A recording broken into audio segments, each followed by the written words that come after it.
নমস্কাৰ বন্ধুসকল, স্বাগতম জনাইছোঁ আপোনালোকক অন্য এটি ভিডিঅ'লৈ। মথনি উৎসৱ উপলক্ষে বন্ধুৰ সৈতে আজি দৰং জিলাৰ দেৱানন্দ সত্ৰলৈ বুলি ওলালোঁ। এই সত্ৰখন আপোনাৰ 15 নং ৰাষ্ট্ৰীয় ঘাইপথৰ পৰা প্ৰায় 4 কিলোমিটাৰমান দূৰত্বত অৱস্থিত হয়। আমি প্ৰায় সত্ৰ পালোঁহিয়ে। এতিয়া এনেকৈ আমি ৰাইট ছাইডে সোমাই যাম। এয়া হৈছে সত্ৰৰ মূল গেট।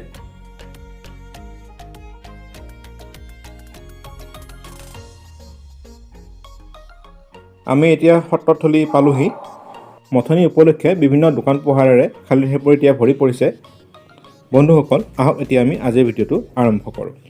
দেৱানন্দ সত্ৰৰ এই মথনি উৎসৱ দৰং জিলাৰ কাৰণে এক সুকীয়া পৰিচয়, কিয়নো বৰ্তমান সময়ত এই মথনি উৎসৱ বিভিন্ন জেগাত আৰম্ভণি হৈছে যদিও ইয়াৰ উৎপত্তিস্থল হৈছে দৰং জিলাৰ এই দেৱানন্দ সত্ৰ। বন্ধুসকল, এয়া আপোনাৰ সাগৰ মন্থন তথা নদী মন্থনৰ ভেটি। ইয়াতেই নিশা নদী মন্থন তথা সাগৰ মন্থন কৰা হয়। বৰ্তমান সময়ত ইয়াৰ স্থানীয় ৰাইজে নতুনকৈ এটি মন্দিৰৰ নিৰ্মাণ কৰি আছে আৰু সেই উপলক্ষে এখনি লটাৰী খেলৰো আয়োজন কৰিছে। যদি কোনো ভক্তমান ব্যক্তিয়ে এই মন্দিৰৰ উপলক্ষে কিবা দান বৰঙণি আগবঢ়াব বিচাৰে তেন্তে কমিটিৰ লগত যোগাযোগ কৰিব পাৰে। দৰং জিলাৰ এই ঐতিহ্যমণ্ডিত সত্ৰখনে প্ৰায় 400 বছৰৰ অধিক কাল অতিক্ৰম কৰিলে। বন্ধুসকল, আমাৰ মাজৰ বহুতে হয়তো নাজানে যে এই মথনি উৎসৱ কেতিয়াৰ পৰা আৰম্ভ হ'ল আৰু কোনে আৰম্ভ কৰে বা এই সত্ৰখন কোনে প্ৰতিষ্ঠা কৰিছিলে। সেই নজনা কিছু কথা আপোনালোকক জনাবলৈ চেষ্টা কৰিছোঁ। দৰং জিলাৰ হাজৰিকাপাত অৱস্থিত এই দেৱানন্দ সত্ৰখন এখন ঐতিহ্যপূৰ্ণ সত্ৰ হয়। এই সত্ৰখন 1625 খ্ৰীষ্টাব্দত স্থাপন হৈছিলে। মহাপুৰুষ শ্ৰী শ্ৰী দামোদৰদেৱৰ নিৰ্দেশনাত এই দেৱানন্দ সত্ৰখন প্ৰতিষ্ঠিত হৈছিলে আৰু তেতিয়াৰ পৰাই আহিন আৰু কাতি মাহৰ সংক্ৰান্তি তিথিত দধি মন্থন তথা সাগৰ মন্থন উৎসৱটি এই ৰাইজে পালন কৰি আহিছে। এই উৎসৱৰ প্ৰতীক হিচাপে সাগৰ মন্থনৰ বেদী এখন প্ৰস্তুত কৰা হয়। এই উৎসৱৰ মূল তান্ত্ৰিক দিশটো হ'ল এইটো শৰৎ ঋতুৰ অন্তিম শেষত পথাৰত ন ধানে দেখা দিয়ে। আমাৰ অসমীয়া সমাজক ধানক লক্ষ্মী মনা হয় বা বিশ্বাস কৰে। এটা সময়ত অসুৰ আৰু দেৱতা আছিলে আৰু এই অসুৰৰ ভয়ত ব্ৰহ্মাণ্ডৰ বস্তুবিলাক শাপগ্ৰস্তৰ তলত আছিলে। এই শাপগ্ৰস্তৰ তলত থকা ব্ৰহ্মাণ্ডৰ বস্তুবিলাক উদ্ধাৰ কৰিবৰ কাৰণে তেতিয়া এই সাগৰ মন্থন উৎসৱটি অনুষ্ঠিত কৰিছিলে আৰু বৰ্তমানেও সেই উদ্দেশ্য আগত ৰাখিয়েই এটি বেদী তৈয়াৰ কৰি তাত দেৱতা আৰু অসুৰ দুটা ভাগত ভাগ কৰি এই সংক্ৰান্তিৰ দিনা নিশা সাগৰ মন্থন অনুষ্ঠানটি পালন কৰি আহিছে। যেনেকৈ সাগৰ মন্থনৰ জৰিয়তে সেই লুপ্তপ্ৰায় বস্তুবিলাক আগৰ শাস্ত্ৰকাৰসকলে ওলোৱা বুলি কৈ গৈছে, ঠিক তেনেকৈ এতিয়া পথাৰত ন ধানে গেৰ মেলাটো লক্ষ্মী উৎপত্তি বুলি বিশ্বাস কৰে। সেইকাৰণে সমগ্ৰ দৰঙৰ মানুহে শ্ৰদ্ধা সহকাৰে দেৱানন্দ সত্ৰৰ এই মথনি উৎসৱটি উপভোগ কৰিবলৈ আহে। ইয়াক মিলনভূমি বুলিও ক'ব পাৰি। এই দৰ্শন কৰিলে কিছুমান পাপৰ পৰা বা দুখৰ পৰা মুক্ত হয় বুলি দৃঢ় ধাৰণা আছে আৰু সেয়া বৰ্তমানৰ মানুহৰ মাজত প্ৰচলিত হৈ আছে। প্ৰতি বছৰে এই উৎসৱটি উপভোগ কৰিবলৈ দূৰ দূৰণিৰ মানুহৰ সমাগম ঘটে। এই উৎসৱটোৰ প্ৰতি মানুহৰ আস্থা শ্ৰদ্ধা বৰ্তমানো অটুট আছে। ইয়াত সত্ৰীয় গোসাঁই আৰু যিসকল শিষ্য আছে সেইসকলে লগ হৈ প্ৰতি বছৰ এই উৎসৱটি ৰূপায়ণ কৰি আহিছে। এই মথনি দুদিনকৈ পালন কৰা হয়। প্ৰথম দিনাখন উৰুকা বুলি কয়। আগবেলা এই মন্দিৰত পূজা অৰ্চনা কৰা হয় আৰু তাৰপিছত গধূলি মহিলাসকলে লগ হৈ নদীৰ পৰা পানী তুলি আনে আৰু তাৰপিছত দধি মন্থন। এই সাগৰ মন্থন উৎসৱটি শ্ৰীকৃষ্ণৰ জন্মসূত্ৰৰ লগত জড়িত বুলি জনা যায়। সাগৰ মন্থন কৰোঁতে যেতিয়া অমৃত ওলাইছিল সেই অমৃত পানৰ বাবে দেৱতা আৰু অসুৰসকলৰ মাজত যুদ্ধ হৈছিল আৰু সেয়াই আছিল মন্থন। এই কৃষ্টি আৰম্ভ হৈছিল 1425 খ্ৰীষ্টপূৰ্বে। দৰং জিলাৰ এই দেৱানন্দ সত্ৰখন প্ৰতিষ্ঠা কৰিছিল ৰামানন্দ ব্ৰহ্মচাৰী নামৰ এজন সন্যাসীয়ে।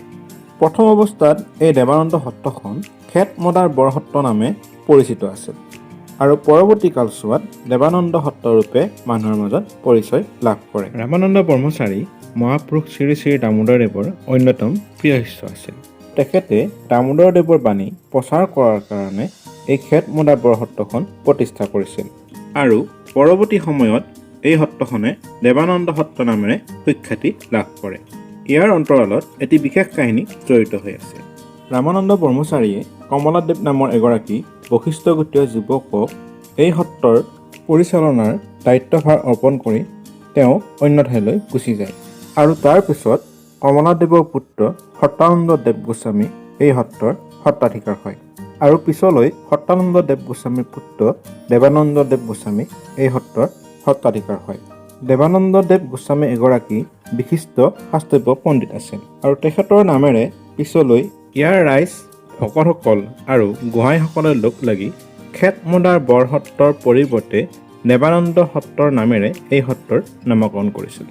ইয়াৰ ৰাইজে এই সত্ৰৰ নাম সলনি কৰাৰ কাৰণটো হ'ল যে 1664 খ্ৰীষ্টাব্দত আহোম ৰজা শিৱসিংহই ৰাণী সৰ্বেশ্বৰীৰ লগত এই সত্ৰলৈ আহিছিল। তেখেত আহি ইয়াত 400 পুৰা দেৱোত্তৰ গুণী সত্ৰ অৰ্পণ কৰিছিল।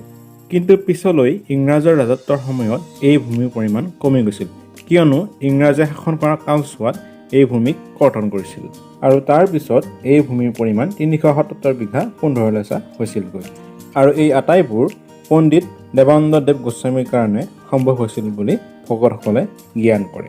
সেয়েহে ইয়াৰ ৰাইজ ভকতসকল আৰু গোহাঁইসকলে লগ লাগি খেতমদাৰ বৰসত্ৰৰ সলনি দেৱানন্দ দেৱ গোস্বামীৰ নামেৰে এই সত্ৰৰ নামাকৰণ কৰে আৰু তেতিয়াৰ পৰাই এই সত্ৰখনে দেৱানন্দ সত্ৰ হিচাপে ৰাইজৰ মাজত পৰিচয় লাভ কৰে।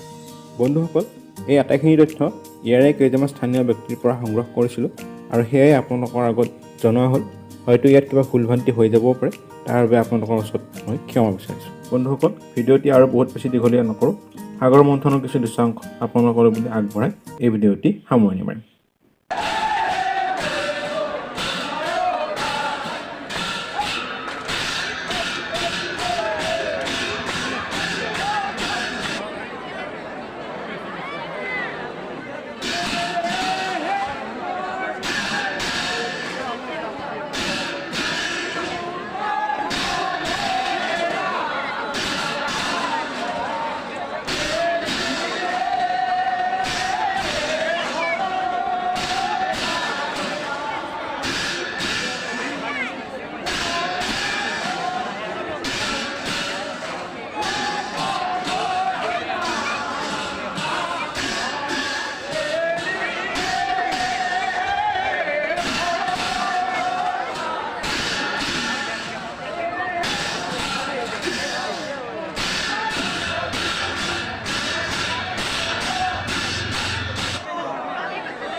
Sunday wasn't right.